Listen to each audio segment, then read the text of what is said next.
Pengetahuan sering kita sebut dengan knowledge, diperoleh melalui pengalaman atau berbagai peristiwa atau gejala atau fenomena dalam hidup. Disebut juga pengetahuan pengalaman. Ini kata lain dari pengetahuan.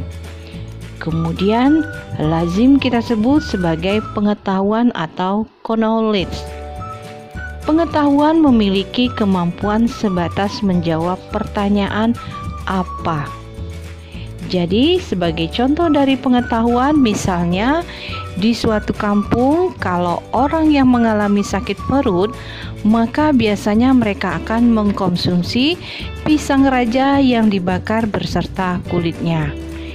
Dan setiap orang apabila sakit perut kemudian mengkonsumsi pisang raja yang dibakar berserta kulitnya, maka akan sembuh. Maka pengetahuan itu akan menjadi pengetahuan secara turun-temurun. Jadi dari contoh ini kita bisa mengetahui itulah salah satu contoh dari pengetahuan. Diperoleh dari mana? Yaitu dari pengalaman. Pengalaman dari orang yang sering sakit perut di desa tersebut. Pengalaman-pengalaman itu menjadikan sebuah pengetahuan. Pengetahuan di masyarakat, apabila ada yang sakit perut, obatnya adalah mengkonsumsi pisang raja yang dibakar berserta kulitnya. Dan itu pun hanya menjawab pertanyaan apa, dalam arti yaitu menjawab kalau sakit perut apa obatnya, dan obatnya kalau sakit perut mengkonsumsi pisang raja yang dibakar berserta kulitnya. Dan mereka tidak bertanya kenapa bisa terjadi, bagaimana bisa terjadi. Itulah salah satu contoh dari pengetahuan atau knowledge. Selanjutnya kita membahas ilmu pengetahuan. Apa itu ilmu pengetahuan? Jadi ilmu pengetahuan atau ilmu sering disebut juga bahasa Inggrisnya adalah science. Ilmu pengetahuan diperoleh melalui proses pencarian keterangan atau penjelasan mengenai suatu objek, peristiwa, fenomena, atau gejala, mencakup pertanyaan apa, bagaimana, mengapa. Jadi, ilmu pengetahuan bahasanya lebih mendalam dari pengetahuan. Kalau pengetahuan tadi cuman menjawab pertanyaan apa, maka dalam ilmu pengetahuan harus bisa menjawab apa, kemudian bagaimana itu terjadi, dan mengapa itu terjadi. Ilmu pengetahuan harus bisa menjawab semua pertanyaan ini. Misal kita belajar tentang teori gravitasi yang ditemukan oleh Newton. Kalau kita membaca sejarah, Newton menemukan teori gravitasi ketika dia belajar di rumah di bawah pohon apel. Saat itu buah apel jatuh di kepalanya. Kemudian Newton pun bertanya, apa ini yang terjadi? Bagaimana peristiwa ini terjadi? Dan mengapa ini terjadi? Maka pertanyaan-pertanyaan ini dijawab oleh Newton. Lalu muncullah teori gravitasi. Jadi sebenarnya kalau kita pikir gravitasi itu sudah lama, sejak sebelum Newton menemukan teori gravitasi. Artinya kalau benda yang jatuh dari atas akan menuju ke bawah atau akan menuju ke permukaan tanah. Lalu oleh Newton dibuatlah rumus teori gravitasi. Maka teori gravitasi ini menjadi ilmu pengetahuan dan bukan lagi pengetahuan. Jadi, ilmu pengetahuan adalah setiap ilmu merupakan kumpulan pengetahuan-pengetahuan tentang keterangan atau penjelasan terhadap suatu objek atau fenomena yang bersifat teratur atau tertata mengenai aturan hukum kausal dalam suatu golongan atau kelompok masalah tertentu. Jadi, ilmu pengetahuan merupakan bagian dari pengetahuan. Sains itu bagian dari knowledge. Dapat dikatakan pula bahwa semua keseluruhan ilmu pengetahuan adalah merupakan pengetahuan, tetapi tidak semua atau keseluruhan pengetahuan termasuk ke dalam atau memenuhi syarat kategori ilmu pengetahuan. Atau dengan kata lain, kalau ilmu pengetahuan itu pasti pengetahuan. Kalau pengetahuan itu belum tentu ilmu pengetahuan. Jadi ini adalah contoh ilustrasi supaya kita bisa membedakan antara pengetahuan dengan ilmu pengetahuan. Yang namanya pengetahuan adalah berdasarkan pengalaman dan dia hanya bisa menjawab apa. Sebagai contoh tadi, dalam suatu masyarakat, apabila ada orang sakit perut, maka disuruh memakan pisang raja yang dibakar beserta kulitnya, lalu kemudian dimakan. Itu terus-menerus dilakukan oleh masyarakat, sehingga menjadi pengetahuan di kampung tersebut bahwa apabila ada orang sakit perut, maka obatnya mengkonsumsi pisang raja yang dibakar beserta kulitnya. Ini bisa naik kelas menjadi ilmu pengetahuan. Selanjutnya, dari pengetahuan di masyarakat tadi dilakukan penelitian secara ilmiah, yaitu pisang raja yang dibakar beserta kulitnya tadi mengandung bahan apa di dalamnya sehingga bisa menyembuhkan sakit perut.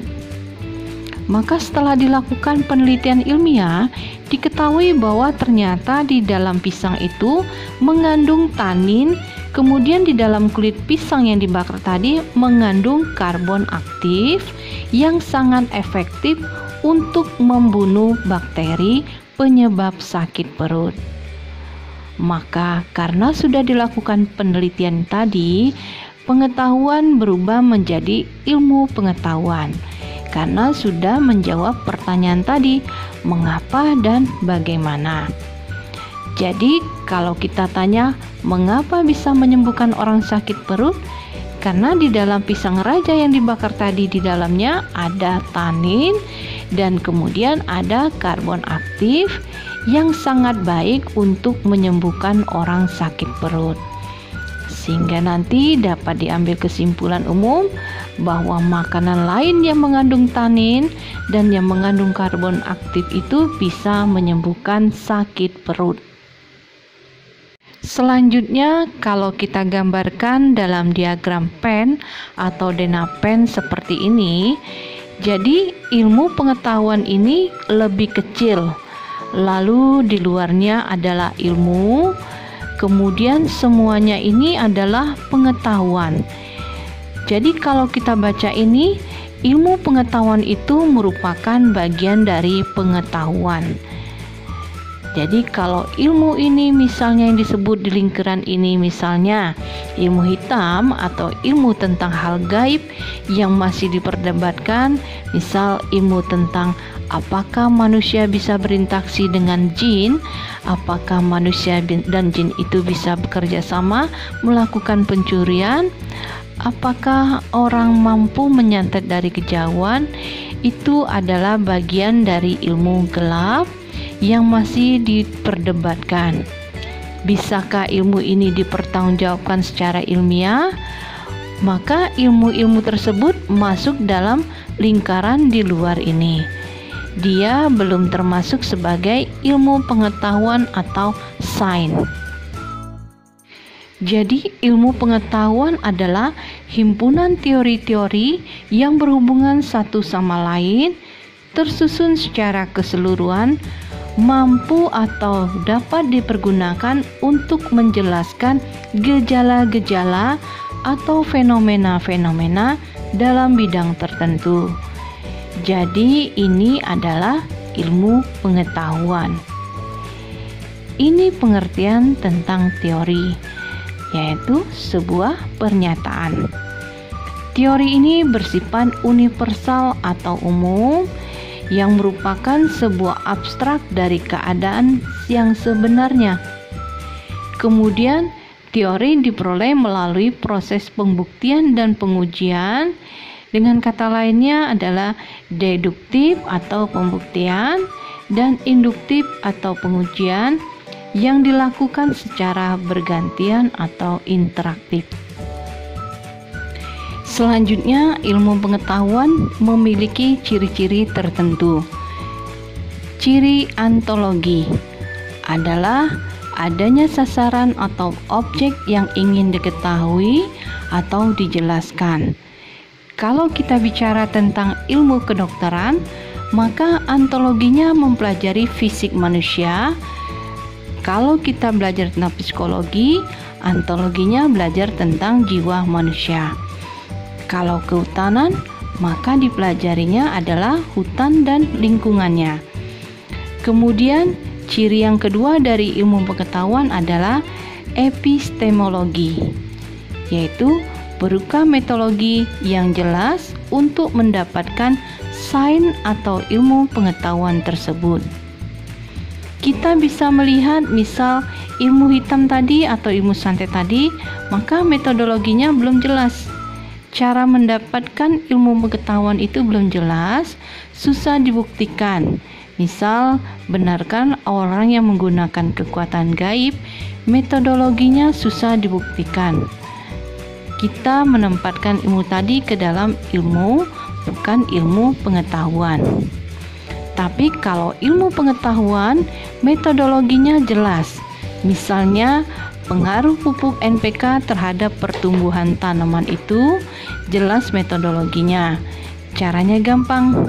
Kita bisa melakukan percobaan beberapa tanaman, yang satu menggunakan pupuk NPK dan yang lainnya tidak menggunakan pupuk NPK. Ternyata yang menggunakan pupuk NPK tanamannya subur dibandingkan dengan tanaman yang tidak menggunakan pupuk NPK. Maka metodologinya jelas dengan uji lab seperti itu. Tapi kalau kita bicara tentang ilmu gaib tadi, susah untuk dibuktikan, yaitu susah ya untuk tidak termasuk dalam pengetahuan atau sains. Selanjutnya yang ketiga, ada nilai atau manfaat dari pengetahuan yang ingin kita ketahui. Disebut juga dengan aksiologi. Jadi kalau ilmu yang memiliki ketiga ciri ini, maka ilmu itu disebut dengan sains atau ilmu pengetahuan. Tapi kalau ada ilmu ternyata dari segi epistemologinya tidak jelas, maka yang paling gampang kita sebut pengetahuan atau knowledge. Selanjutnya kita akan membahas tentang metode ilmiah. Ilmu pengetahuan diperoleh dengan metode atau prosedur tertentu yang disebut dengan metode ilmiah. Jadi kalau pengetahuan atau knowledge tadi diperoleh berdasarkan pengalaman, sedangkan sains atau ilmu pengetahuan itu diperoleh dengan metode ilmiah. Apa itu metode ilmiah? Jadi pada dasarnya metode ilmiah merupakan salah satu cara yang logis dan analitis dalam memecahkan masalah. Pemecahan masalah yang tidak menggunakan metode ilmiah adalah tidak ilmiah. Selanjutnya kita akan membahas tentang langkah-langkah metode ilmiah itu seperti apa. Yang pertama, penginderaan. Pengamatan dengan indera langsung atau pengamatan dengan mata langsung, pengamatan dengan alat, kemudian melakukan pengamatan, perlu dilakukan pengulangan atau perlu latihan. Misal seorang dokter, dia mengamati pasiennya karena dia sering memeriksa pasien.